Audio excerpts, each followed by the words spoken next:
think it is. And then also what's happening in Derry is kids getting killed by a clown, like it's always been. So you're like, ah!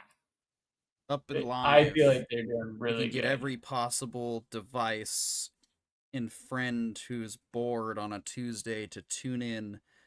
That would be appreciated. Hope he doesn't let me burp on air anymore. Tell all your friends. Let your moms know, and your dads know, and your sisters, and your dogs, and your cats. Hey sis, dad, mom, come on. The Entertainment Information Intelligence podcast is on. Get out of the bathroom, Jimmy. You've been in there for an hour. I'm Aunt Bob, and I'm Uncle Sue.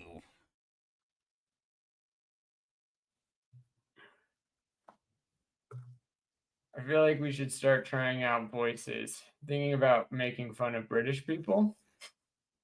Blimey! Oh, that's original, dude. You know, making fun of white people. Wow! Blimey! Oh, shit. Double audio. Oh, that's... All right. My thing back is to more know your competency audience, restored. and I'm from Whitesville, USA. Engage with your audience. Start a poll. You know, I did that, and then nobody showed up. Nobody likes me on the poll for some reason. YouTube, I've been yanking my poll since I was 12. How about you don't tell me how to engage my audience? I'll tell you how to pull my poll. If this isn't a circle jerk, I don't know what is. Let's get the audio going so nobody can actually hear what we're freaking yammering about. So they'll have to actually turn it up and listen closely. That's the... Dude, honestly, though, I heard a rumor, and I don't know if you heard this rumor, too. Season 4 of the Orville is in progress. Yes, I've heard, and I'm waiting to chase that one down too. If you want to provide a linky for that would be cool. Well, I do not have one. I think I saw it as an Instagram reel, so I was like, this is AI. There's no way this is true. Like, mostly because Orville Nation, shout out to Orville Nation, hasn't said anything. I think it's just Sci-Fi Nation now. What? Yeah. Oh, why would you degrade yourself? You've always been the best Orville supporter. Let me see. Oh, nope, he's still Orville Nation. What in the F-balls? He just talks about a lot of different Corione, so bad news. John did not watch Pluribus. Or you and I can just review Pluribus to the end of the show. Should we just do that instead and make John... Yeah, I've got a hard out at 8, so... Oh. Yeah, I mean, we can do that if you want. Alright. I forgot to include Pluribus. Surprise inclusion. Kind of like when I was yanking the poll, YouTube. Stop talking about yanking your poll. I was encouraged to use my poll by YouTube. We did not encourage you to use your poll. Don't accuse us. They said engage my audience with my polls out. Look, just because I'm dyslexic and can't read doesn't mean it's not my fault that YouTube said use my poll to engage my audience. Okay. You know you want to pull him. Listen. Downvote on the current situation. That's my poll answer. As an educated person from the Poor's Bill, I can tell you for sure it's not looking up. How about that there? Oh, you know what? I don't want to talk about politics before work. Never mind. Besides, bro just wants to date me for my healthcare. Hell yeah, he does. I know that's what you guys all want. One of the main reasons why I drive up to Canada to visit Corione, I'm just like, hey, you mind taking me to your doctor and telling him I'm your son?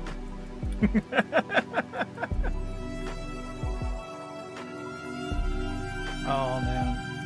I'd say 54 cents. The gas is killing me. God. I don't know, man. I'm a hypochondriac, so I've been to the doctor too many times for unnecessary reasons and spent millions of dollars in gas charges. I don't know, man. The gas up here is 119, so.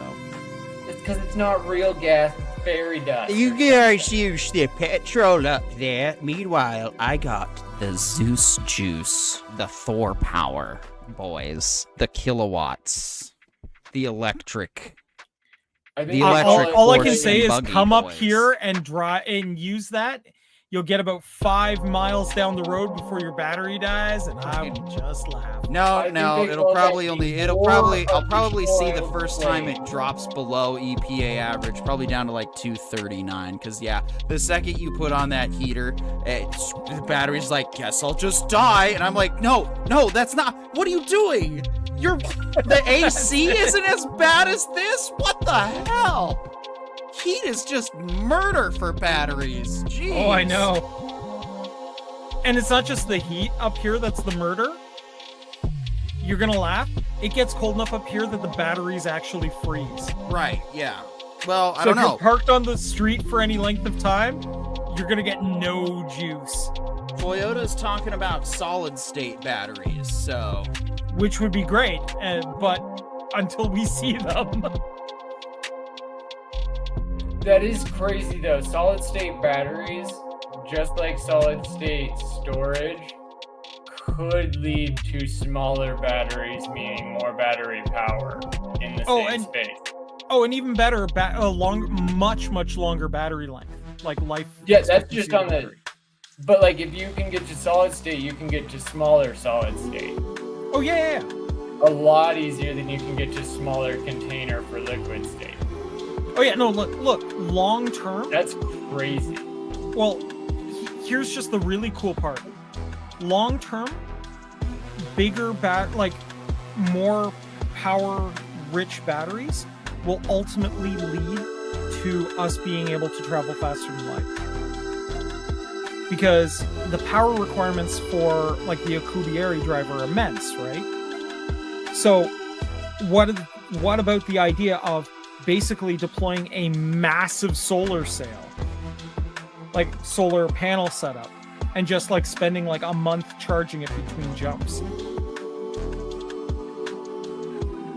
Right? I don't have to continuously have that much power if I'm, charging, waiting, going, charging, waiting, going, right? Well, and if you plot your course correctly, you could use the suns as lanterns to charge on the way. You could find a way to get it to charge simultaneously, and then eventually it becomes frictionless movement. Yep.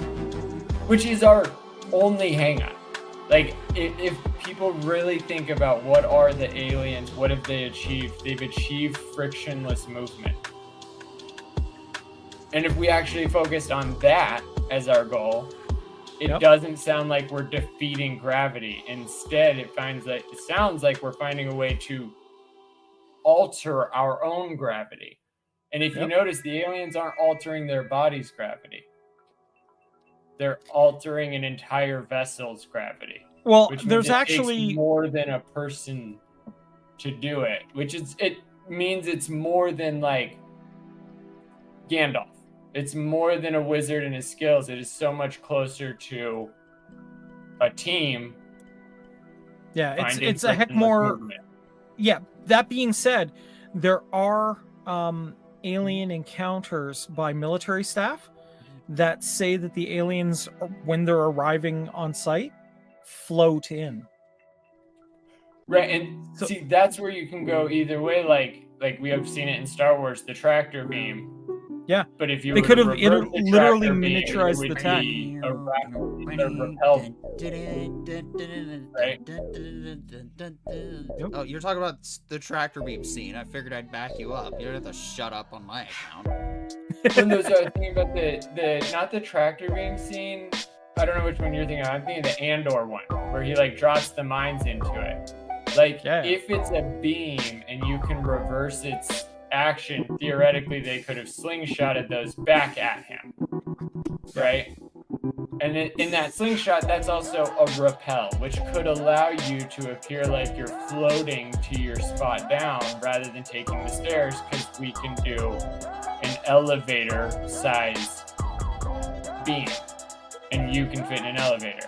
But like, the AI sees the elevator box around you, but everybody else just sees you floating down from the heavens. Which is 100%, right? There's so many back to cool the things that could be idea of, involved, like, right? well, it's like back to the idea of the grand not the experiment hypothesis, the simulation hypothesis. Like, that's how the technology divide would appear godlike. But in reality, it is very mechanical, and it is accounting for friction.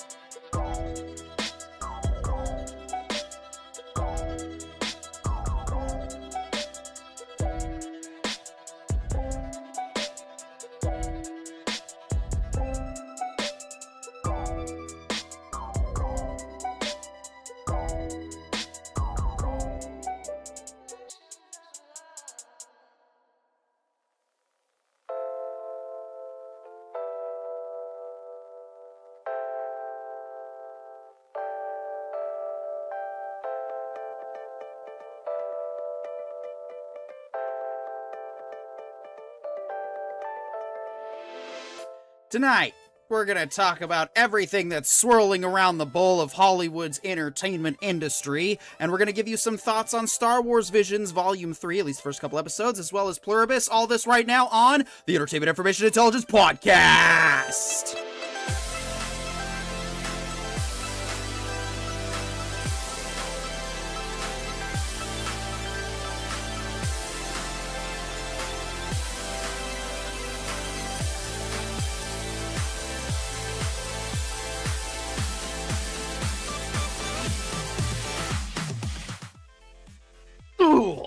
Stuck the landing for once. Welcome to tonight's Entertainment Information Intelligence Podcast from the Writer Brothers. I am, of course, your host, Percival Dreadnought, joined by Mr. Apoyo Zapatos to my that way, and down beneath us, but also in truth above us.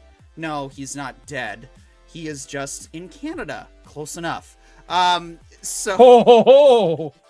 I'm sorry, I'm having trouble hearing you say that over my free healthcare. It's we like to have fun here and, potentially alienate each other on live TV.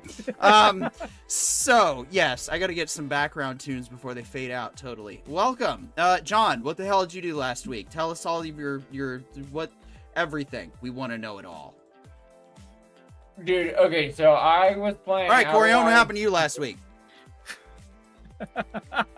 No, let's let Pollo Zapatos finish his comment, man. What you got for us, bro? Did Pollo Zapatos... Sorry, I'm making it really awkward by taking too long. Anyways, oh my gosh, that was quite the dramatic... Oh my god. I've been taking acting classes, if you guys can't tell. I'm quite good. No, I was playing Outer Worlds 2, and I got to the last level mostly just way too fast. Like, I really thought it was going to be like a Bethesda New Vegas type experience where I get lost in the side quests. Yeah.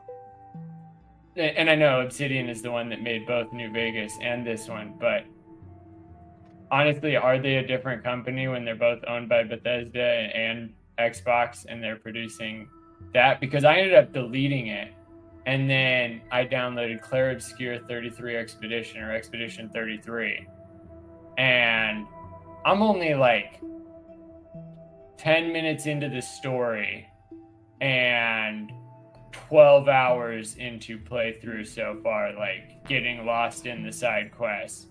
The music is just mesmerizing.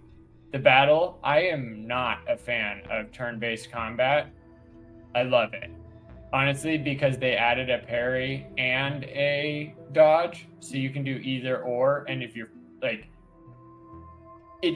it's not Batman. You don't get a yellow check mark, press Y above his head. It's way more like Batman on expert difficulty, where you don't get any signal and you have to see their arm swinging and you have to hit it at the exact right time to initiate the parry. And then that's the parry. There's a counter if you hit it perfectly. So you're like, literally, I have been hit so many times and I have died already in so many battles because I'm trying to hone my speed on the parry. And that's such a fun thing. When a mechanic makes you okay with death in the game because you want to get better at the mechanic, that's when you know you've mastered game writing.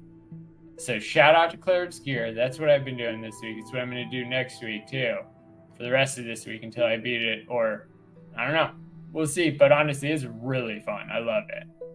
Cool. Corion, what have you been up to? Oh man.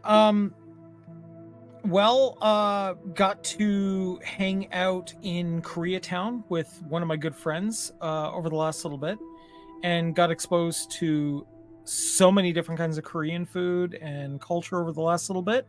It was kind of awesome. So got to explore some new stuff. Very cool, very cool. All right, question in the chat, of course, from our sister channel, TWB Gaming, which is, actually run by me. Yep.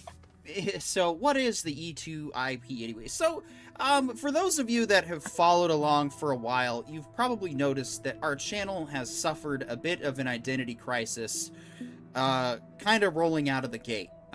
First, we were going to be a variety network that did literally everything. And I would like to eventually fulfill that destiny someday, but that's going to be when, this is an $8 million operation, which we are working hard every day to make happen sometime soon.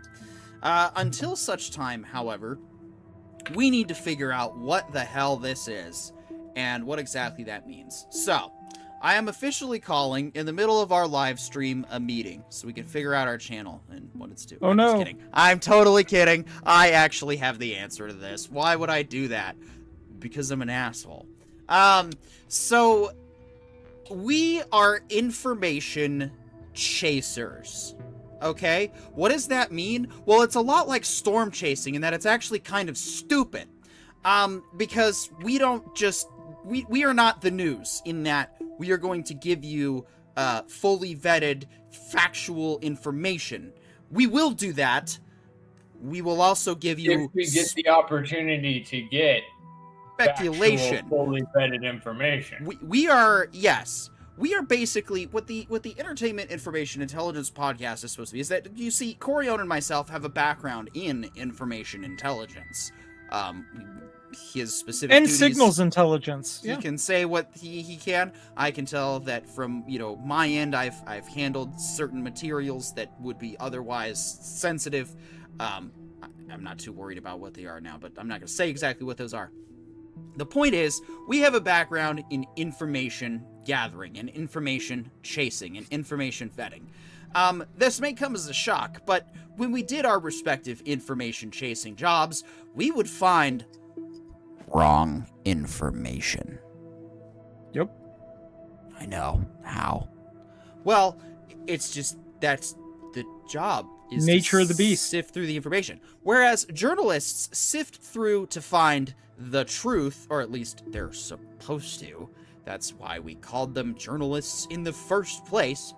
We bring you honesty. We bring you truth of the front lines in that we are searching for information brought to us. So yes, we take leaks, we take rumors on reddit.com. I know, the infamous we did it Reddit moment. Okay, guys, we're not talking about chasing down terrorists and shooting the wrong people. We're just looking for, news of Hollywood and movies and shows and stuff like entertainment news. That's what we're into. Entertainment gossip, I guess you could say. Now, we won't particularly make anything up. We won't. We can't be honest quality human content without it. Unfortunately, that doesn't necessarily mean that the rumors we follow and chase won't be made up. That also doesn't necessarily mean that the rumors we chase weren't true with the information that we had, because if you learn anything about the information and intelligence war, you understand that when information is out there, that in of itself can change the course of how things are going. All of a sudden, ships are repositioning themselves on the battlefield because, well, it just got out that our battleship, positioning was broadcast live to the whole world from a bunch of idiots on a YouTube channel. So, that kind of stuff. When we give leaks, we aren't putting them out there in the hopes that, hey, watch us be right. I hope you guys think we're right. Please like us because we're right. No, please like us because we'll tell you when we're not right. Please like us because we're the guys that are going to come forward and be not afraid to be the wrong brothers when we get some information or we chase something that doesn't really turn into it. So, we chased a rumor a while back that the GTA 6 release date was going to be postponed. We didn't hear anything about it for a little while, but we didn't follow up on it, and, well, how did that toilet flush? How did that cookie crumble? Yeah. Be ripping Rockstar a new butthole later in the show tonight. Stay tuned. Yeah, look, I guess the best way to explain it is we do as much vetting as we're capable of doing on every one of the stories that we get. At the time of us putting it out on the air, this is what we believe has the most truth to it. But as any well-worn military doctrinal book will say at the very beginning of the book, this is a guide. The terrain dictates all. And if the terrain changes something, we're going to tell you, and we're going to say, hey, we didn't have this exactly right. We've got more information, and now we're going to provide you the update. Yep. Because that's how we do it honestly. Information analytics. Leak chasing. And of course, yes, real verified news. We will do it all here. We will not just bring you rumors. We will not just bring you gossip. We will not just we bring it everything. And of course, most importantly, the stuff we're very passionate about. Like listening to Whale 99.5 on iHeartRadio or on whale995.com. Not that I have to promote them or anything. Just put it out there. All right, who's ready to get into the news? Yeah, let's do this, man. It's flushing time. All right, a UK school in England has banned K-pop Demon Hunter sing-alongs to protect the Christian ethos. All right, before we explode... Satanic Panic is back on the menu! This is like... Yeah. This is like, which this probably did happen, and I bet one of you is going to go find a story to prove that it actually did. This is like Christians getting upset over the game Doom because... Or Dungeons and Dragons. Oh, jeez. Oh, yeah, Dungeons and Dragons, where I could, create a whole campaign about slaying demons, and that would be bad. Where yes, I could also create a whole campaign about slaying the Catholic Church, and that would be terrible, but that's not. Or Hocus Pocus being a recruiting tool for witches. The devil. Like, I knew that, which I knew it, Corione. We all knew it. If you play Helter Skelter backwards, you'll want to pull a Manson family. But no, if you guys think about the Dungeons and Dragons one, it was the most hey, if your family's poor and you want your kids to have something to do and use their imaginations, it costs about $20 for one book. Yeah. Yep. And somehow it got demonized. And that's also the same thing that's going on here with K-pop. Because one of the coolest things, before we jump into it, I just want to shout out K-pop. My son loves it. And one of the coolest things that Netflix did with this one is because it is a musical album. Hold on. Your son is woke? Music videos as a TV show. You have a woke son? Attached to K-pop. Yeah. He likes... How can he relate to... Explain to me how he can relate to any of the characters. They're all girls, John. How can your son like this movie? Does he like... Dude, he likes we watched Jem and the guys. Holograms as a kid. It's not a big deal. They're coming for your kids. And I they knew got it. mine because of the lightsaber sword. It's his number one. She's his favorite character. He already said he wants to be her for Halloween next year. And he calls her the lightsaber sword girl. I don't remember any of their names either. And also, like, but if you listen to the songs, they're phenomenal, uplifting, and supportive. And if you listen to the demon songs, they are catchy earworms, all about being selfish. Yeah. Almost like they knew exactly what they were talking about and attempted to demonstrate their understanding of the medium. But also the Korean word for vampire doesn't exist. Yeah. Yeah. And look, So- let's be kind of clear on some stuff here. Like, we have been tracking this K-pop Demon Hunters phenomenon from jump. And we've been showing, like, hey, this is a phenomenon. It's catching, the world's attention. Why? Because it doesn't treat its audience like uninformed people. It has positive messages. And it's actually got a lot of fun to it. So the fact that, the only takeaway I can take from somebody trying to protect from Christian ethos is that's this particular sect is attempting to I need to get into what this fun. is and figure it out. All right, this article comes to us from the Hollywood Reporter, which is a sort of pseudo-sponsor of tonight's show, by Lily Ford on November 18th, 2025. Oh, hey, that's today. A Christian school in England has barred its students from singing along to K-pop Demon Hunters amid concerns over references to demons. Okay, guess you can't say the word anymore. Lilliput Church of England infants... Hold on, what? Infant school in Dorset. Say no more. Done. This isn't even a thing. We got baited. You don't want the babies watching that show? Probably a good idea. Obviously, it's not babies because they're saying the kids are singing along. They're not. It's K to 1 to 6, right? 1 to 6. You're not really being deprived of anything at that point. I'm sorry. No. That was. I disagree because they're literally. Of course saying, you do. Well, no, they're saying that these kids can't sing the songs. Like, they're not necessarily saying that the kids I are may need to order another jump to conclusions, Matt, because No, that's what it said in the article.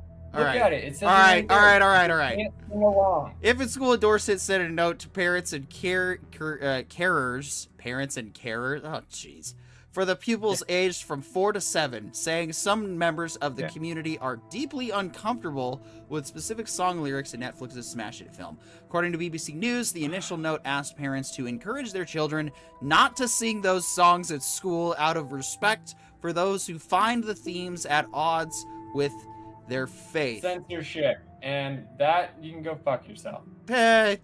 It's not a song about. None of the songs are about demons being the good guy. They are all about the heroes vanquishing the demons. So the Saja Boys songs are all about self-indulgence and all that shit. Dude, that's what I'm talking about. You can't have like everybody else's music and then just be like, because the word demon is in it, we're gonna get they don't have the First Amendment. They don't have any look like wet toast. No, but they do have the freedom of expression, which is almost identical to what we have up here, which basically says you're not just allowed to say your piece. You are allowed to express it however you need to, up to and including in song. So we are actually more free than the First Amendment. To some extent. I'll disagree with that on another podcast. Staff explained that demons are associated with spiritual forces opposed to God and goodness. Kind of. I actually play a video game where one of my favorite character actually, and man, she's smoking hot, is actually part demon, and she uses those powers to kill demons.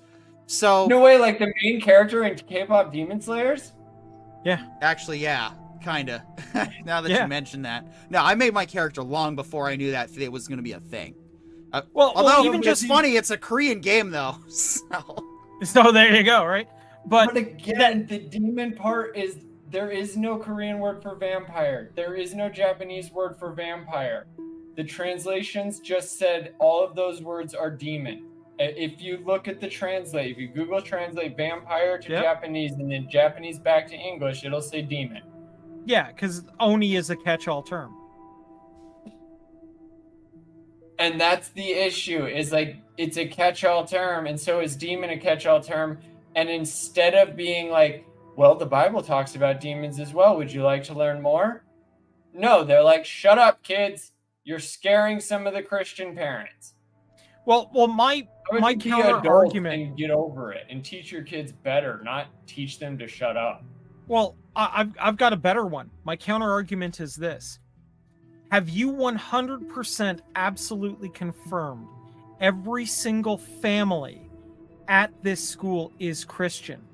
What if they view your religion as, oh, just cute little mythology that we fairy tell our kids? Or And even such- worse, did you poll test, do all of the parents agree with the one or two parents who are deeply conflicted? And it's like, well, maybe they should go talk to their God about it and figure it out for themselves like adults are supposed to, not tell kids to shut up. Yeah. It doesn't make sense. Like, when you take the music away from the kids, that's why they stop singing. That's part of it. Whatever your excuse is irrelevant. When you take the music away from the kids, they stop singing. Well, I think ultimately the number one thing to show in its place, then, if you're not going to have K-pop demon hunters there, they should bring in the parents and show them Footloose. Bane's director Mandatory on David Cronenberg not liking body horror as a viewer, but it's fun to do. Canada's Raymond St. John world premiere The Movie, which touches on such issues as assisted dying in the main competition lineup at the Tallinn Black Nights Film Festival in Estonia. Get off my screen. What becomes of our loved ones after death? Canadian director Raymond St. John's new movie Veins, which world premiered in the main competition program of the 29th edition of the Tallinn Black Nights Film Festival, also known as POF.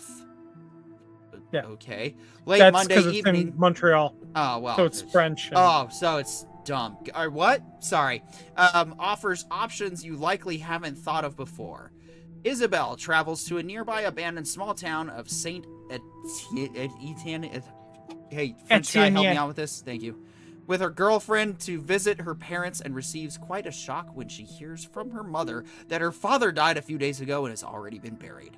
Reads a synopsis for the body horror thriller that also deals with social issues. Isabel wants to know why she was not notified of her father's death sooner or invited to the funeral. However, she only receives obscure explanations from both her mother and her uncle. Romaine Dennis, Marie Thornton, Sylvain Marcel, Anna Rydval, and Richard Blachetti Dart star in the movie for which Reason 8 is handling sales, and which was written by Martin Girard, who attended the premiere with St. Jean. Naturally, during the Q&A following the premiere, the director, who was worked in different genres before, was asked whether fellow Canadian David Cronenberg inspired Veins. Cronenberg, being the so-called father of body horror and also being Canadian, of course, means that we know his work and you can't avoid this question. He replied, but honestly, we didn't think much about Cronenberg. Oh, well, interesting. So that wasn't his inspiration. All right, the thoughts? So this is kind of interesting, though, that the meat of this, though, is that actually David Cronenberg really doesn't like watching the stuff he produces because it freaks him out. What have I And done? You know what? And I kind of appreciate that on like a deep level. You know, it's like, this stuff scares the hell out of me, and that's why I put it on film. Like, that's why I produce my art, because Right. somebody else would probably be inspired by it. And that's a really cool place to go to with it. You know, I also think that this movie, having seen it, it does feel very Cronenberg-esque, for the record. So if you do like those kind of things, you're probably going to enjoy this movie. But I did think that, you know, it was interesting to hear that Cronenberg's like, nah, man, this stuff scares the hell out of me. I love doing it. Like, I love, you know, like getting vats of like, you know, corn syrup and red starch and just throwing it around the room like I don't care. Right. But, you know, actually seeing it on film, no, it scares the hell out of me, right? Yeah. Yeah. So I thought that was kind of cool to hear, right? That, there is a way to freak out Cronenberg, and that's show him a Cronenberg movie.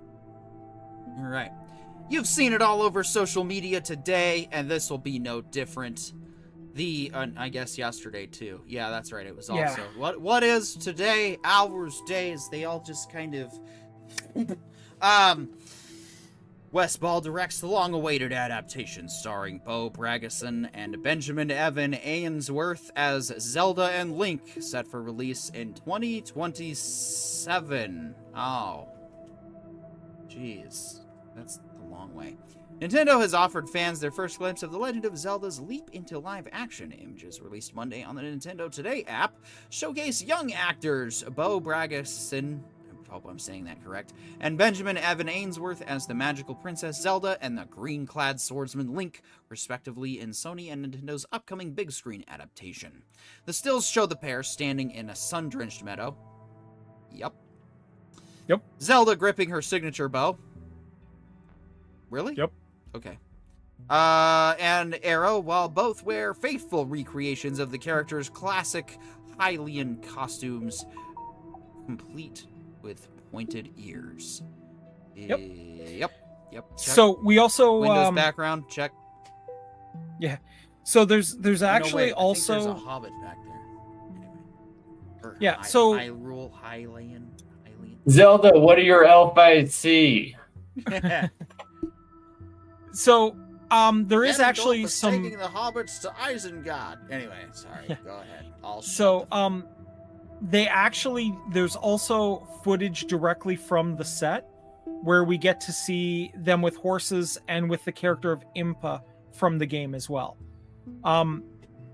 The information we have from the set we don't have a full idea of the plot, but based on what Nintendo has said, they are taking elements from many of the games and kind of merging it into one setup. Like, for example, this scene looks like it could easily have been taken from, like, Breath of the Wild here, right? Like, it has that kind of look and feel. They are recording in New Zealand in the same area that they filmed Lord of the Rings. Yeah, because, I mean, in Ocarina of Time, they were barely together. They're, like, together, like, all of 5 minutes of the entire game. Spoilers for those who haven't played Ocarina of Time. Yeah, for like a 30-year-old game now. Sorry. Okay, that's it. The confusing thing is, like, that was due to the limitations of the device, not so much due to the limitations of the writing. Because, like, one of the most common through lines is that Link is the hero of Hyrule and Zelda is the princess of Hyrule. And they are on the most standard issue hero-princess journey. But, like, the Breath of the Wild and the something of the Kingdoms, Tales of the Kingdoms or whatever. Tears of the Kingdom, they position Link way closer to the mountain where Zelda is Cersei. Yeah. In that, like, Link is supposed to be her, like, ride or die security. And always was. So, like, this, to me, kind of is like, this is what they wish they could have done with Ocarina and made it a 2-player if the technology had allowed for rendering that much at the same time. Because, like, there is the last battle, spoiler alert, for Ocarina of Time, but you've got to aim Zelda while riding the horse. While still being Link riding the horse. Like, it's a team effort and it's a duel, but, like, again, it's the most, if anything, I'm getting major Princess, not Diaries, the other one, Princess Bride vibes. Yeah, that could work too, right? I mean, very fun, right? Like, that's kind of what Zelda tells me, especially, like, from looking at this. Like, if you were to compare Lord of the Rings and The Hobbit or Princess Bride, I could really see them being closer to that relationship. Yeah, and to be perfectly honest, this does look fantastic, right? I mean, they're trying to be authentic to the games. Yeah. They clearly have the right, like, Nintendo is pretty hardcore about making sure now, anyway, that their writers are involved in the production of live action stuff, We saw the animated Super Mario that was fairly genuine to the Mario story and was a good solid movie. Yeah. Yeah. So I do think that we've got a chance of getting something really fantastic here. Yeah. I mean, I'm looking forward to seeing the live action versions of these characters running around. I'm just going to be a little sad that I won't have a controller in hand telling them where to go. Yeah, All right. no, I have to. If anything, this is gonna make me finally finish Tears of the Kingdom. Oh, dude. Like Tears of the Kingdom was so baller. The only reason I got bored of it was because I got a computer and got distracted by the consoles, not because the game was bad. Yeah. Like, but also like this is what these movies do. Like to me, I'm like, I gotta go back. I gotta go, and it's like I will slog again. I'll suffer again and restart just because now I do get to control my movie characters. Yeah. In a game. Like perhaps on the gaming channel, we might consider like in 2027, we might consider actually doing a full playthrough of all the Zelda games, which could be kind of awesome. Yeah, no, we'll have we've to. got enough community support behind us that we can fund that. That would be the greatest job ever. Right? Yeah. I would live stream it, the whole thing. I don't care about the actual like sponsorship ads views. But if the community is like, no, we'll donate so you guys can do this, I'll play all games. Yeah. 8 hours a day like a job. Yeah. So, no, I do think that's going to be a good option. The Moana live action trailer has officially dropped, and well, obviously, we're gonna watch it. So, get your trailer popcorn ready. I haven't actually seen this one yet, so I'm curious. I am a girl who loves my island. Oh no way, me a too. girl who loves the sea. It calls me.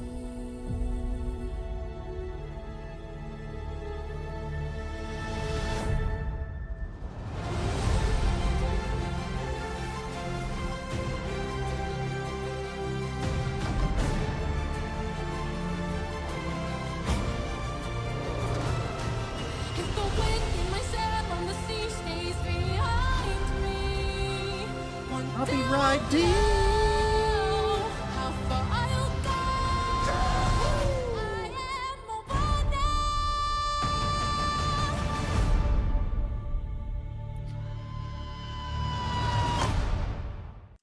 No, right? Yeah, right there.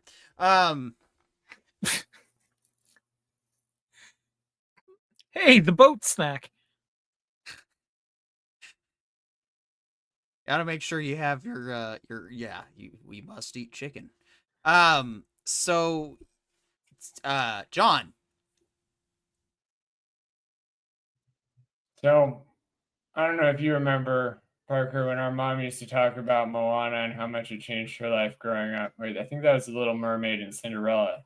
Correct. I feel like it's a little too early to be doing a live action, especially when 95% of the content is the exact same CGI, just reproportioned. The same to fucking humans. scenes. Oh, whoops, swear jar. Shit. Yeah, no, it's the same. Disney deserves it. This is the biggest cash grab Bob Iger could do again. Like, I am so sick and tired of the top saying slop is the only thing they can sell us. They're so lazy. I hope this movie gets pirated only. Like, I hope nobody goes and actually spends any money on it. And if anybody wants to see it, because I love the soundtrack of the first one. I've listened to it 1,000 times. Oh yeah, But no. Everyone's only gonna go pirate and it. see this. Like, it's not gonna be I mean, I'm glad they didn't go the Netflix route and, cast a Norwegian or, someone who might be a little, Chinese or Laotian descent. So they're at least keeping true to form. It's got that going for it, which is nice, I guess. I mean, But okay. everything else was just Unreal 5 of the Pixar. Okay, but hear me out on this. Okay? What are you talking about? It looks so. Shit. You're right. Okay. Hear me out though on one piece of this. The background is a sound stage. Oh yeah. Look, but there is Just a something to consider Mandalorian, here. but with a Moana skin. Guys, something to think about though, and this is actually the one case where I can make the argument that this is actually a good idea to do. The Rock is only going to be in the right age group to play this role for so long. Doing it now means they can actually have Dwayne Johnson play his character at the age he's at and get away with this. Well, if you're So telling me with that in actress- mind, but if this actress is also Moana from the first one, finally getting a screen debut, Nope, it's which not. I think don't she really is. give a It's shit not. about not the Dwayne's same. It's career. not the same lady, but again, She has a good look. Yeah. she's No, got. she nailed the look. She's fine, but like, Dwayne's career is Dwayne's career. He didn't need to rush this just so he could be in it again. Like, if anything, he should have passed He it on felt to a he younger did. generation 10 years from now. Yeah, And, but it's like, the that's Rock. why I say if it was her His and it's ego him is also cashing a in Rock. on his celebrity to promote her celebrity, all right, I'm here for it, and I will actually pay to see this. But if it's just cashing in on the Rock's celebrity before he Arnold Schwarzenegger's and gets too old, like all old bodybuilders do, that's not a good enough excuse to rush this. Like, Fair I enough. get it. Financially, it's a great excuse. I mean, cashing in on a great movie is obviously what the bigwigs are going to say to do. But, like, where is the morality and the care for anything else? Well, I mean, I do want to see what this actress that we have up right now is, what her chops are like. And I really do hope that this role gets her more roles. I think that would be No, her fantastic. voice is awesome. But And she's got a solid look to her too. Like, you know, if I was hiring somebody for this body type, she'd be but on my then short make list. A different movie. Don't lift the original IP that's only 20 years old, if that. I don't think it's even 20 years old. Yeah, I think it's like less 10. than 10. It's like 2. Yeah. It's less than 10. Yeah, no, it's not even. Anyway. And like, that's my beef. Like, where's the live action Toy Story? That's a 40-year-old franchise that could use Shut the lift. your. Where's Nope. No. Unsay that where's right the now. quality Star Wars? Confess your Where's sins. the live action up? No. I No, want the there is no action live. up with Danny DeVito. Yeah. Okay. Gotcha. Okay. Shut up. Gotcha. Ah, We're in. Dad. Danny DeVito Nyeh. up. That would be the one. You. He's the age. You've got me there. My ass would be in a seat for Danny DeVito. I know I said that about Frankenstein, but you didn't come to my town. So yeah, I will be there for Danny DeVito up. Shut your stupid mouth. Do not ever give Bob Iger the dumbass, stupid, dumb idea of doing. I don't even want to. Oh, you're gonna make me say it. What are you talking about? Toy soldiers? But Toy what is the live action? of Yeah, Toy Story? yeah, live action toy soldiers. Yeah, right. Totally. Well, no, because it still has to be puppets. Like, it still has to be toys. It's not the story about Woody the human that got shrunk down. No. There will be no Sorry, live this action crap. Toy Story. This November. Ugh. Oh man. God, I will move back to Idaho just to choke you right now. Do Guys, not I put just that got a stupid text idea from out Bob there. No, Iger. He says done. they have $1 Oh, billion. shut up. Bob Oh, man. I'm a peaceful man until pushed past the moment of reason. There was no discussion about a live action Toy Story. And I know what you people are thinking. You have 378 subs. Bob Iger's not watching you. Yeah, he is. Sure. all Welcome back, 300 of our subs blasphemer. are the coolest subs out there. So of Thanks. I course, really this needed one. to take that call from Bob Iger's development team. We're locked in. I'm gonna. Oh my god! The hell is this? Oh, Okay. we're not there yet. Yeah, I so want I brought up fire the Cameron scoops for the last little bit too. So Yeah, if we yeah. want them. Firstly, though, good tease. Firstly, Tilly Norwood creator unveils AI-led time travel series for the History Channel. I mentioned this earlier today on the Hobie Afternoon Experiment on, South Florida and Florida Keys. Well, number 5, number 1 in the South. I gotta work on that promo. So yeah, I'm just gonna read this, and then we're gonna argue from here. Another one from Lily Ford. A short-form AI-led series is on the way from the creator of synthetic character Tilly Norwood. Elaine Vander Velden of the AI-powered production company Particle 6, or maybe it's just Particle, and the 6 is an extra E, said on Monday that Stratton Van Toen, Streets of the Past, is coming to the History Channel in the Netherlands.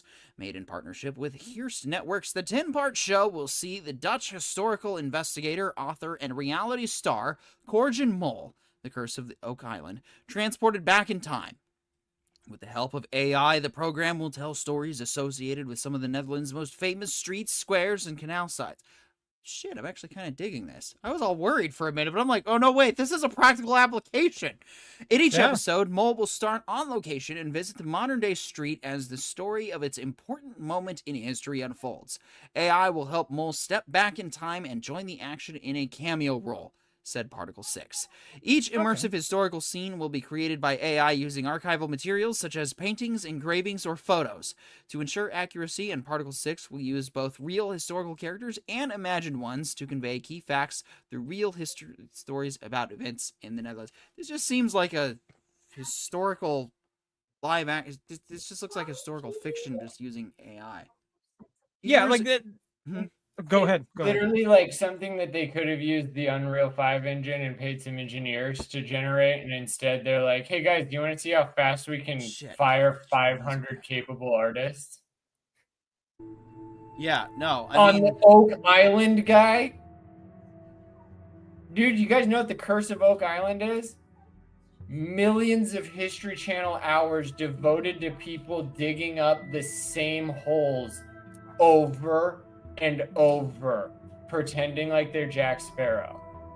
And now they're just not going to hire anybody to do this actually potentially awesome experiment with Unreal 5 where they can generate solid quality, historically accurate media. And instead they're like, Sora.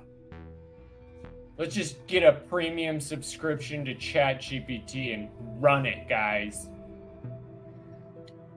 And also, they're going to sell it for the price of an actual TV show. They're not going to sell it for $100 because it was made by Sora with less than $20 worth of a month subscription. I mean, I have a bit of a different take. I think this is an interesting way to compile the data together and get a relatively, hopefully anyway, seamless collection of historical data and then present it in an interesting way. I get Name a time the History Channel's ever done that first before you assume that their AI team is going to do that. I mean, look, I can have some optimism, okay? Fair. Like, I get I'm using the Jedi power of optimism here, and that's about all I've got going for me. But, wishes. there is possibility, right? This does have a potential to be interesting. I would love, for example, to see them do this with, say, New York, right? And watch it get built up over time. Or, somewhere like San Francisco would be really cool to see it evolve. Yeah. Like in like sections as things change. These could be very cool things to do. Top Hat Jay chimes in, they can't all be ancient aliens. Right? Fair enough. Well, I mean, let's not get ahead of ourselves. It could be the very earliest depictions of some city block in the Netherlands happens to be, well, aliens showed up and placed this brick, and then everybody else built around it. Yeah. Hey, real quick, can you hear this?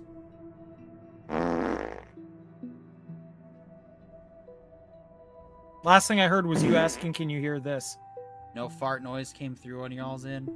Nope. Nobody did go through on the YouTube end. Good. So that's practice for what we gotta practice up for. But that's coming in a second. Firstly, the Direct admits that the fake Rey movie is fake. Wait, what? No. Impossible, right? No. Rey's Star Wars movie faces new challenges following latest Daisy Ridley update. All right, we're going to see it from the Direct itself, and then we will go back to Cameron's article, because it's gotta be fake. It's fake. Cameron's just spinning, guys. He's spinning out of control. No. News about Daisy But Ridley's anyway. upcoming film slate raised further concerns about the status of her next Star Wars film after concluding the sequel trilogy in 2019 with Episode 9, The Rise of Suckwanker. The journeys of Rey, Poe, and Finn, characters I really wanted to like, but I'm sorry, seem to be at an end. However, it has not been the case for Rey, at least for as news as Star Wars Celebration 2023, which was, over 2 years ago, confirmed that Ridley would reprise a role in a new Star Wars film. Yay! Since the announcement of this Rey-centric film, the movie has only been plagued with challenges, as several writers have joined and departed the movie without a screenplay moving forward into production. During this time of flux, Ridley has remained busy, committed to several new film projects. The latest report from Variety confirms that Ridley has been attached as the lead on The Good Samaritan, a new action thriller from director Pierre Morel. The Good Samaritan is expected to begin production in spring in 2026. Ridley's attachment to this new project only pushes back the timeline for her Rey film. It has been reiterated that Daisy Ridley's Rey film is not canceled, although it appears to be in a perpetual state of development with ongoing scripting. Wait, what? Hold on. Perpetual scripting? You mean like when we reported that was going on last year on this very channel, that we were constantly going through rewrites and not actually getting anything off the ground? But the blob said, the Rey movie is coming. Kathleen is still in charge. I mean, she's still there, but her influence continues to slowly dwindle. It's like choking out a pilot light the most painful way possible. You don't just, give it the toggle switch to put it out. No, she's slowly eroding away, just small little tiny bits of that flame sucked away, little bits at a time. And this is one of them. The list of announced films that Ridley is attached to, according to IMDb, as follows: Dedication, Kill a Bee, The Last Resort, Me vs. Me, Untitled Race. Filming The Good Samaritan will occupy Ridley's time for a fair portion of 2026, and her biopic movie Kill a Bee is reportedly set to begin production in Q2 of 2026, suggesting a packed schedule for the actress over the next year. It's possible that even if the script for Lucasfilm's Rey is greenlit in the next few months, production will need to wait till Ridley can clear her other commitments. Directed by... no, it's not happening. It's not happening. Yeah. So back to the Cameron. We will, of course, read his words aloud to allow him his sweet, sweet vindication. Lol, glad to see the Direct is catching up to what I've been saying for over 2 years. That's right, 2 years. The Rey movie's happening, guys. It's happening. No, the Rey movie is fake, and the It's- fake will never happen. The fake has been faked. As shared by Patreon member Stacy Ballard, today's announcement, blah, blah, blah, from the Direct, all that shit I just read. So yeah, you can check out Cameron's insider information if you would like to see what a real Hollywood writer does, or at least one of them that I know personally, sort of, mostly. Cameron, come to Key West, let's hang out. Yes, this is the place to be, Cameron's Patreon. It is, without a doubt, one of the best places on Earth. There's also 2 more articles that we can touch on from Cameron's Patreon if we wish. What have you got for us? Oh, Oh, jeez. jeez. Why? I can hear myself. Muted. All right, we're good. So, Marvel's plan for Doctor Strange 3. So the Cameron's Marvel insider Phoenix has been unusually active in the last little bit and has provided us some information on the post-Marvel Doomsday world of the MCU.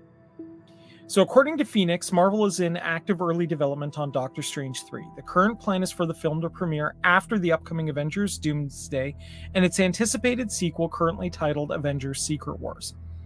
And the studio is pushing hard to have Sam Mendes direct the film. Phoenix says that Sam Raimi, who directed Doctor Strange and the Multiverse of Madness, is too heavily booked to return to the franchise right now, and star Benedict Cumberbatch has been lobbying hard for Mendes to take his place. Phoenix notes that Cumberbatch has had a lot of sway at the studio as one of the last remaining actors from the earlier iterations of the Marvel Universe. Regarding the plot of the third movie, our source reveals that Doctor Strange will be among the very few characters that still remembers the previous timelines before Doctor Doom creates the new combined universe in its upcoming films.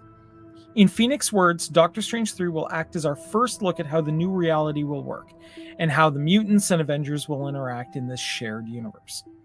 Phoenix has not revealed the identity of the new villain in this film, only saying that Doctor Strange's adversary will be related to the merged universe.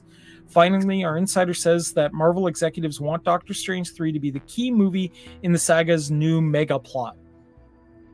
So, that's pretty cool that we're getting, one, a third Doctor Strange movie, and two, that they're going to kind of use this to launch the reboot, if you will, of the MCU.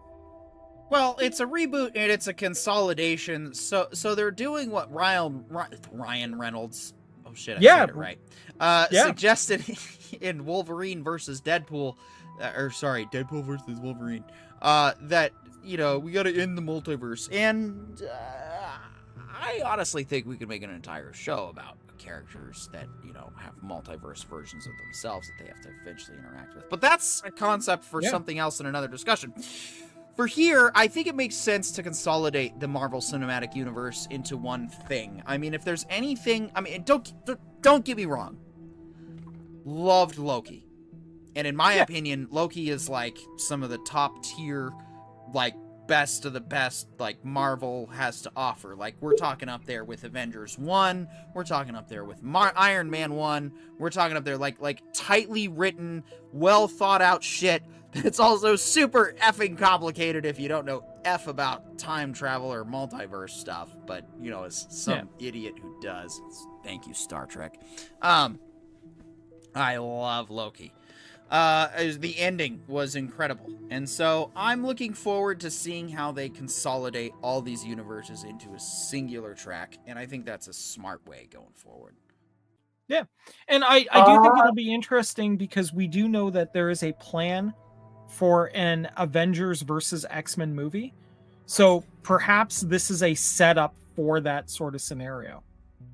I feel like this is a setup for a number of potential, like, scenarios, and mostly in the terms of, like, consolidating the multiverse can go one of two ways. It's where you nuke the other verses and you just pick one path to follow, which then you hope all of your actors stay alive and healthy and want to be a part of the system and don't price themselves out of the next few series and, like, movies in the series, which that seems like banking on a lot of things you can't bank on. I think the smarter move is closer to DC Universe's endpoint, where all of the universes were teleported together to some extent. And so there was one universal map of the universes. And when you do that, now you can constantly, like, basically CW, DC, CW, your TV shows, and they can be about B-list actors doing Captain America things because they're from Earth C13, aka TV quality, aka TV cheap, rather than the Hemsworths and all of them. They're worth millions of dollars now because of what they did.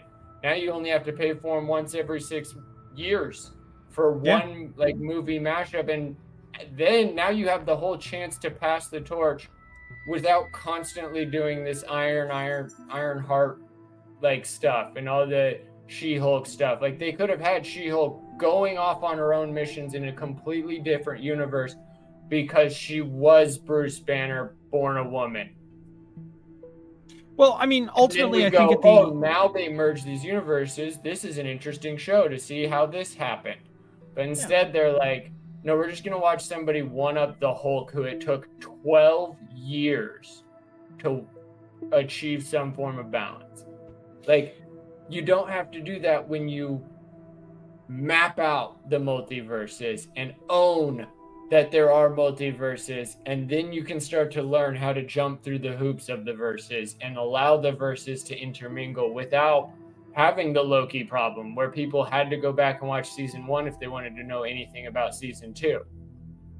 Yeah, I think this also gives them the opportunity to take the lessons they learned from some of their less successful outings and give them a new chance at life. Like, I loved the concept of Agents of S.H.I.E.L.D. It wasn't executed particularly ideally after the first season or two, but I think now First they have five. the opportunity. Sorry? First 5. I'll They disagree got all on the way that, up but till they introduced their own Ghost Rider, and that's really where they diverged from the Marvel Cinematic Universe. Up until season 5, every season opened with them cleaning up the crash of the Marvel Universe. Yeah, and I think loved that. Yeah, I think that they can learn the lessons that they, from those failed series and fix them and give us a new opportunity at them. And I think that's great. And that's what I mean is, like, if you actually recognize what the multiverse is it's literally the only way to get away with character swapping and it not technically be a cash grab. Yeah. Like, you can solve the rock problem that we were talking about with Moana earlier at the start of writing and just write good quality content. And then when it's time for that piece to be played, the actor that's alive and in the best fit for the role gets to be that version.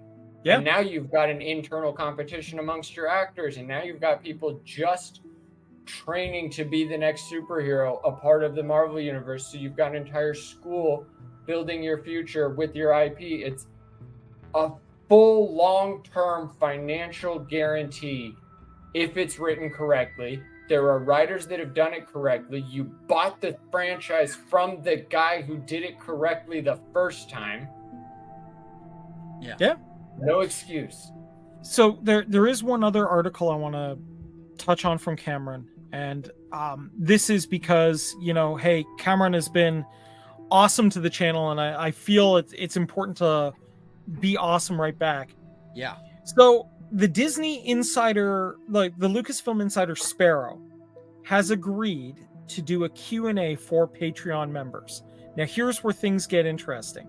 If you join Cameron's Patreon, you can ask the Lucasfilm insider one question with some ground rules. And over the period of about a month, he's going to answer them all because he's already gotten a fair bit. But this is a great opportunity, if you have questions about the inside working of Lucasfilm, to get in, join his Patreon for at least a month or two, and get the answers that you're seeking. So, Cameron, I feel, has been very, very good to us and this channel. And, I'd like to advertise that this is going on to make sure that people are aware and have the chance to get their question into. I mean, I know what I want to ask. I don't know if it's going to quite violate the questions limits that have been put in place. Yeah. But, I am very curious on a few things myself. All right. Last piece of news, and then we move on to the first two short stories of Visions. All right. Here we go.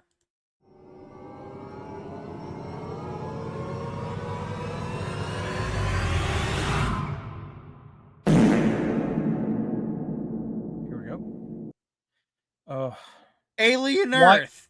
You guys. You both are gonna want to watch that clip later. Alien Earth has been renewed for season 2. Why? That's not what we wanted. Go ahead. No, just That's all I can say. Why? Why did someone do this? You had the power to end this now. To cut your losses and not die in a sunk cost fallacy. But here we are.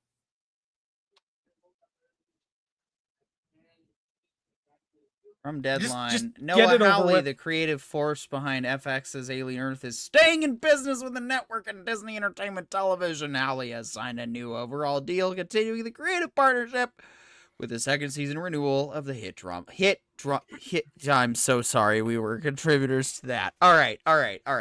So it's just obviously we're gonna be watching and reviewing it. Dude, What? I love how the Rotten Tomato critic score for they say the for sure full score from Rotten Tomatoes is 94%, but I bet you money that that's the critic score. We're and the information audience chasers. score I'm gonna is chase the different. information.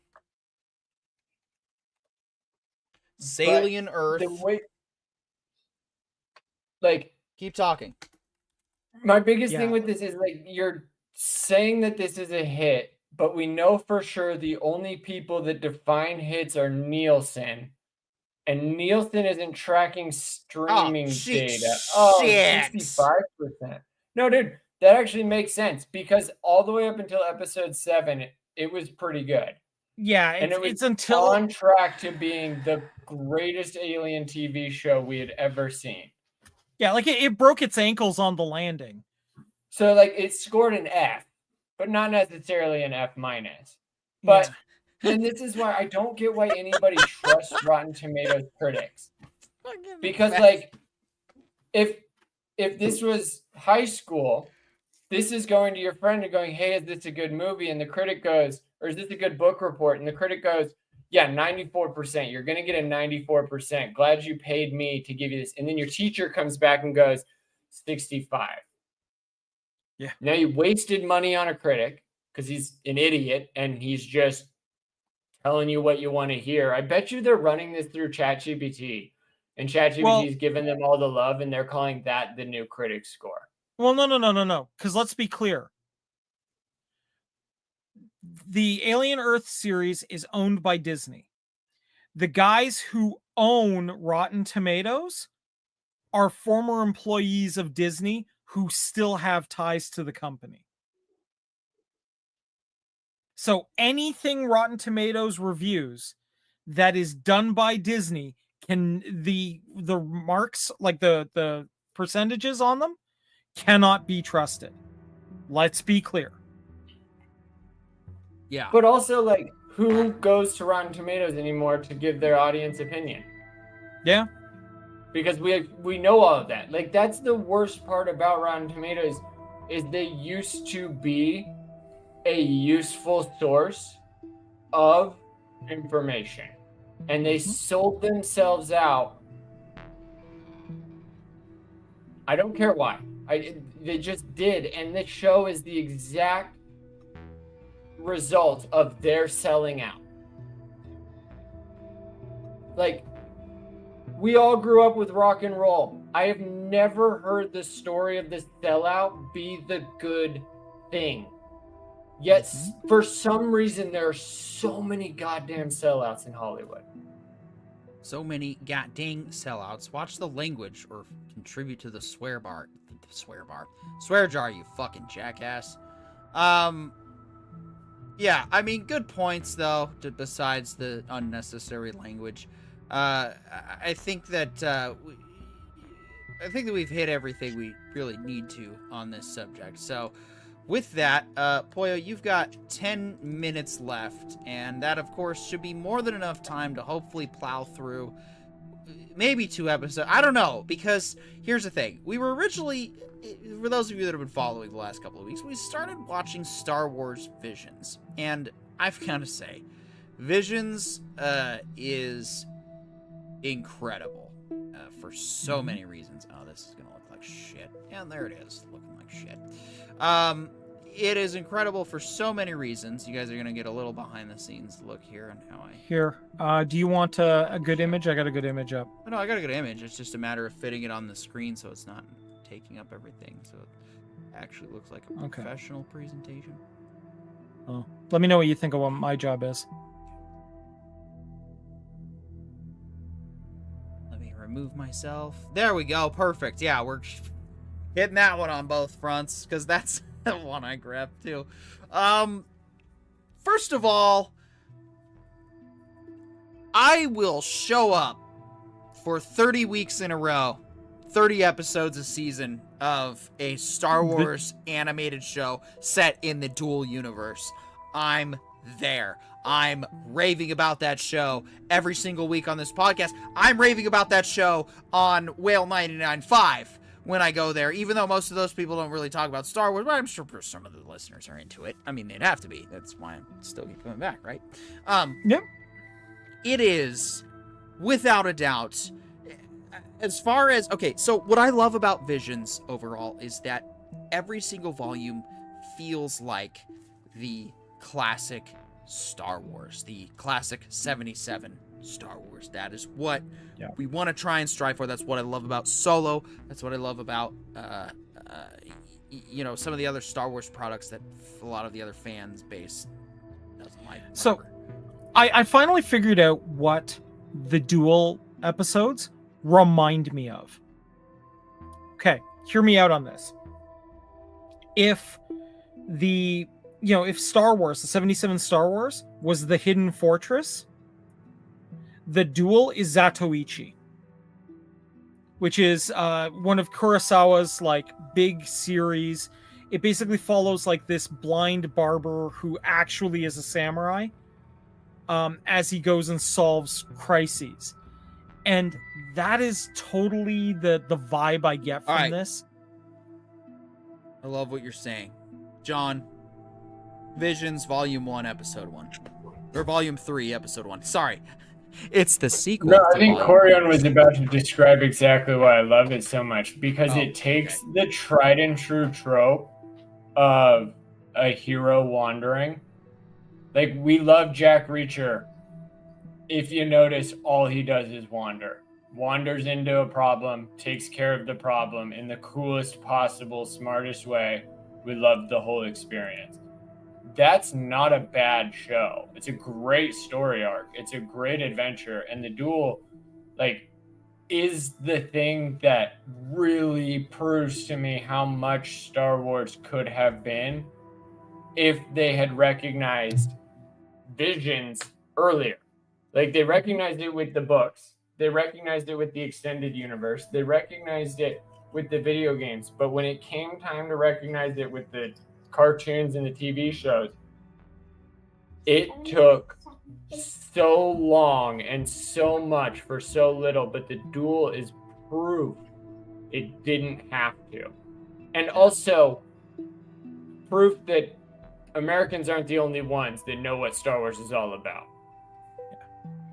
I honestly, genuinely believe that, you know, the influences that Lucas hit on for Star Wars are pretty universal, right?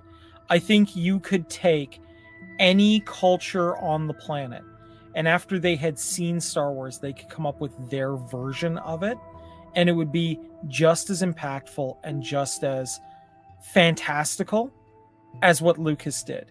Because I think really what he did was he took the concept of, you know, pulp sci-fi, which is pretty timeless, and added in a little bit of Western and a little bit of Eastern and said, let's do this.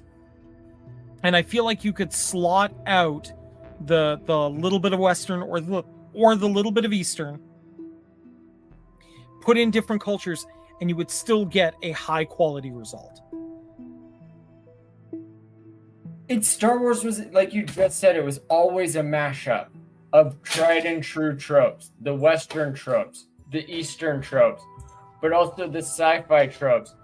But in that mashup becomes originality. Like, he took the things that he loved most and then put them in one room, expanded it to a universe, and then made the universe make sense. And nobody ever said it had to be scientifically accurate. They just wanted it to be complete. Yeah. And Visions proves how complete it is. Yeah. It is. Visions is literally the extended universe books. Yes. But we are specifically Round talking about 472. We are specifically and that's what it's like. This kind of animation, this kind of world, the feel that this place is. It's Yeah. like this is what I felt Star Wars was trying to be. Oh, jeez. Yeah. So, and the studio Animania that does this one is known in Japan for being like, it's not the kids studio. It's this is the guys that do the grown-up stories that would be too expensive to do anyway other than by animating by hand. Right. Yeah. No, it honestly, it was just some of the most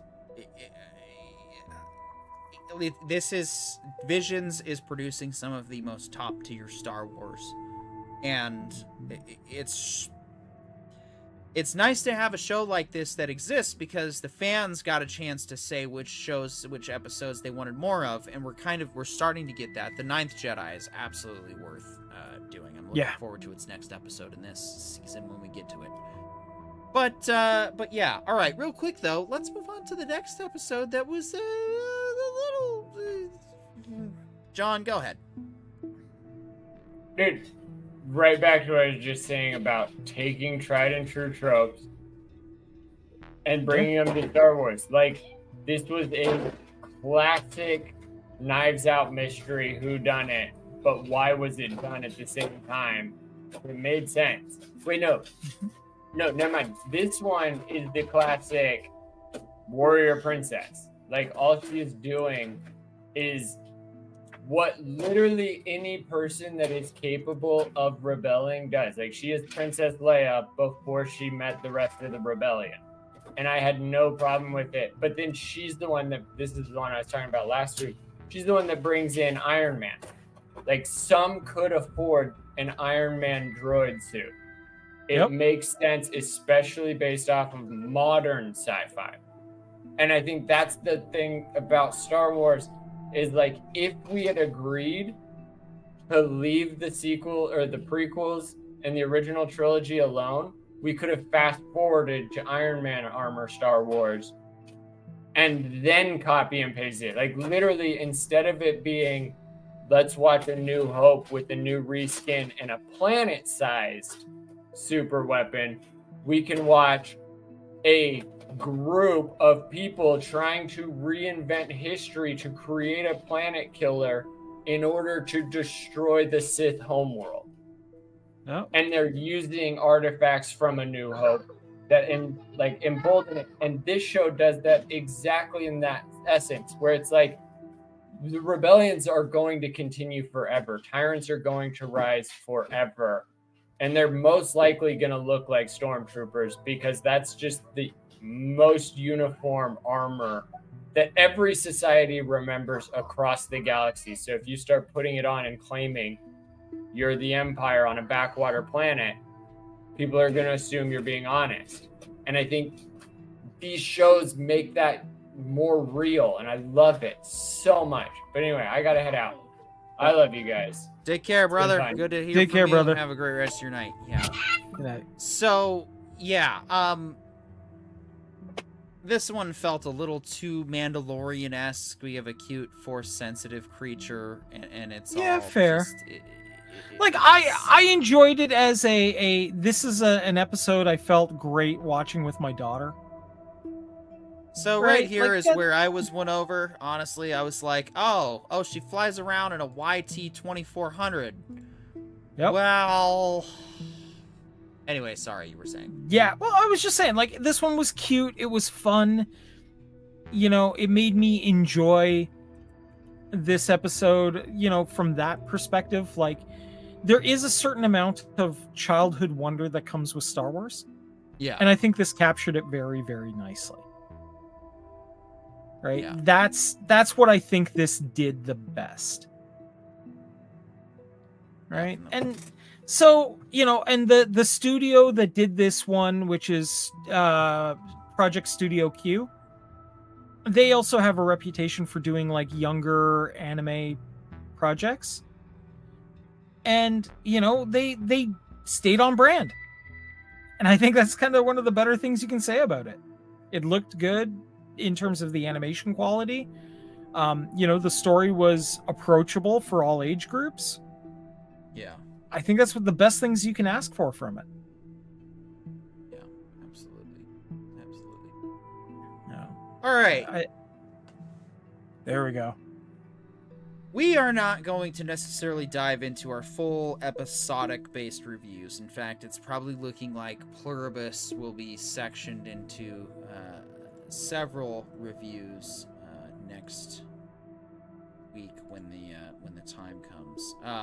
Okay. Actually, the end is appropriate on there because, yeah, this is the end of it. But I think what we can do to kind of wrap things up here in the next 15 minutes or so and call it a little bit early is because you watched all 3 episodes, right, Corion? I caught the first episode and I'm halfway through the second episode. Oh, perfect.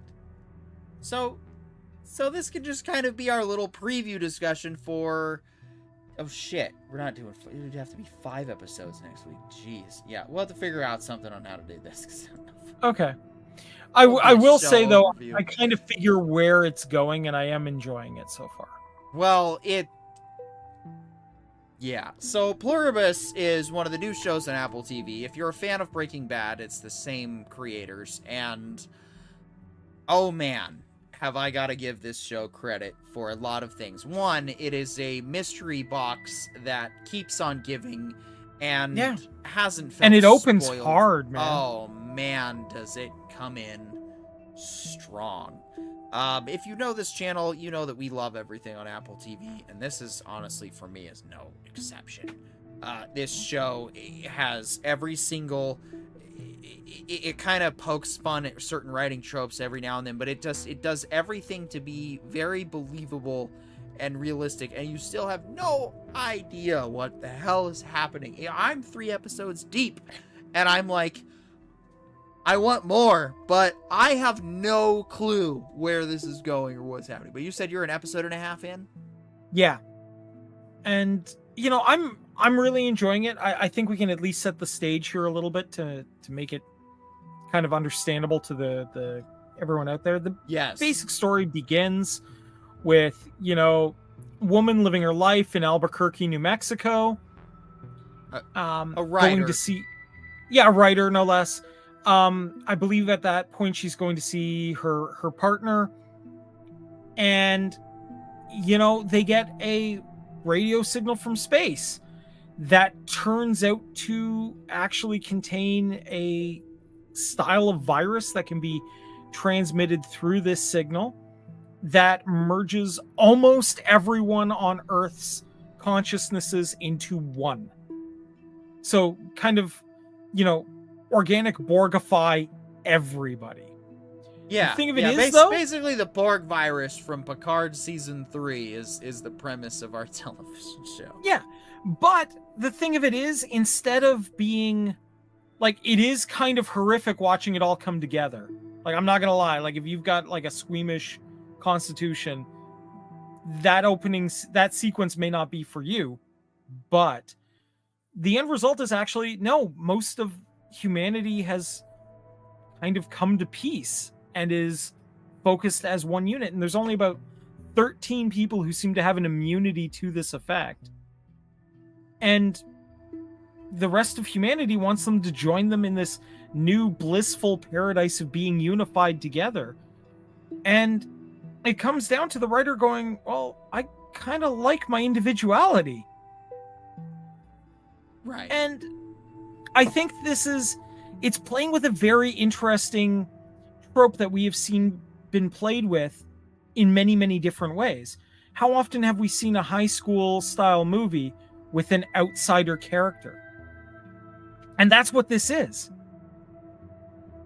This is a sci-fi way to explore it. It's a very... There's a lot of interesting concepts that this show brings up. And actually, you know, there's a lot of things that you're going to learn and find out. Because by about episode 3, I still am just like, I have no idea what is up or why it's going on. But, you know, it is definitely on our watch list. Now, I know what some of you are probably thinking, and really it's probably just the hypothetical voice in my head going, well, you said Alien Earth was good. Yes, I did, and I admit, Alien Earth had me for a good while, and Alien Earth is going to have me again for Season 2, because I'm kind of renewed, and we're watching Star Fleet Academy. And hey, we were completely honest when we said that, you know, hey, it did not stick the landing. It was a good series until the last episode, really. Last couple episodes, it was throughout the it fell apart. episodes. Yeah, kind of like with Three Body Problem, which we're probably gonna watch the second season of that too. Oh God, That's what we do here. We watch all the shows that Petey hates. But Pluribus, I currently love and I think is worth watching, and definitely give it a check. Yeah, I mean, okay. So you want to hear my crackpot theory on what's going to happen in this? Yeah. Well, the problem with a hive mind is eventually, if all the other people join the hive mind really has no one to talk to but itself. Yeah. I think the entire planet is going to wind up dating her. I think this is a rom-com. Huh. All I can say to that shit is keep watching. I want to thank everybody for liking, subscribing, all that stuff, sharing it out there. I appreciate everybody watching, lurking in the background. We got to keep growing with everybody's support. We are off next week, so please don't forget to join us back in December. We will probably be back with more Pluribus and yeah, everything else. I'm Petey York. I'll see you in December.